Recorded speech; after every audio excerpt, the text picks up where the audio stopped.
La Bible quotidien. Une série de réflexions quotidiennes centrées sur la parole de Dieu. Que ce livre de la loi ne s'éloigne point de ta bouche. Médite-le jour et nuit pour agir fidèlement selon tout ce qui y est écrit. Car c'est alors que tu auras du succès dans tes entreprises. C'est alors que tu réussiras.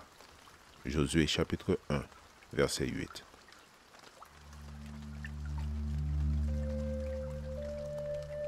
Aujourd'hui, le 27 octobre, l'importance des diaconesses. Je vous recommande Phébé, notre sœur, qui est diaconesse de l'église de Sancré, afin que vous la receviez dans le Seigneur d'une manière digne des saints. Mettez-vous à sa disposition pour toute affaire où elle aurait besoin de vous, car elle est venue en aide à beaucoup, et aussi à moi-même. Romains chapitre 16, versets 1 et 2. Les diaconesses de l'Église sont très utiles et très appréciées dans le service pour Dieu. Leur service est comparable à celui de quiconque se consacre au service de Dieu. C'est le seul passage dans les Écritures où le mot diaconesse apparaît. Dans ses efforts pour mener à bien la mission que Dieu lui avait confiée, l'Église s'était certainement organisée dans chaque domaine.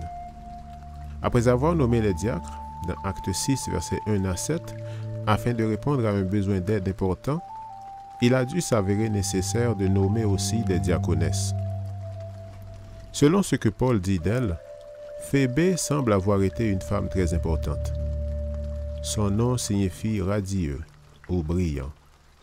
C'était une diaconesse de l'église de Sancré, port maritime situé à 11 km à l'est de la ville de Corinthe.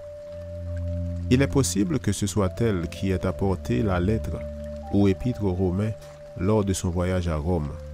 Du moins, trouve-t-on dans certaines versions antiques de cette épître une note à la fin disant « Apportée par Phébé, diaconesse de l'église de Sancré ». Il est probable que le service demandé aux diaconesses aujourd'hui soit semblable à celui des diaconesses de l'Église apostolique. Phébé était une personne modeste car, si l'on en juge la charge qui était la sienne, elle était riche et occupait une position élevée dans la société. D'après le titre que l'apôtre lui attribue, elle était une protectrice. À Athènes, la charge était confiée à une personne dont le rôle était de représenter les gens du peuple dépourvus de droits civils. Devant la loi romaine, ces protecteurs étaient reconnus comme les représentants des étrangers. Donc, si Phébé était investie de cette charge, elle devrait faire partie de la classe la plus riche de la haute société. Pourtant, elle remplissait cette humble charge, ainsi que la modeste fonction de diaconesse. Le même esprit de service doit animer les diaconesses d'aujourd'hui, car leur aide est nécessaire pour la bonne marche de l'Église.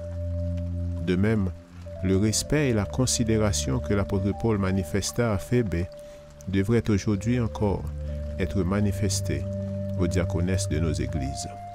Amen. Lecture de la Bible pour aujourd'hui dans l'Ancien Testament, Jérémie chapitre 17 et 18. Et dans le Nouveau Testament, Romains chapitre 16. Merci d'avoir écouté. Je vous souhaite de passer une excellente journée avec Jésus. À la prochaine!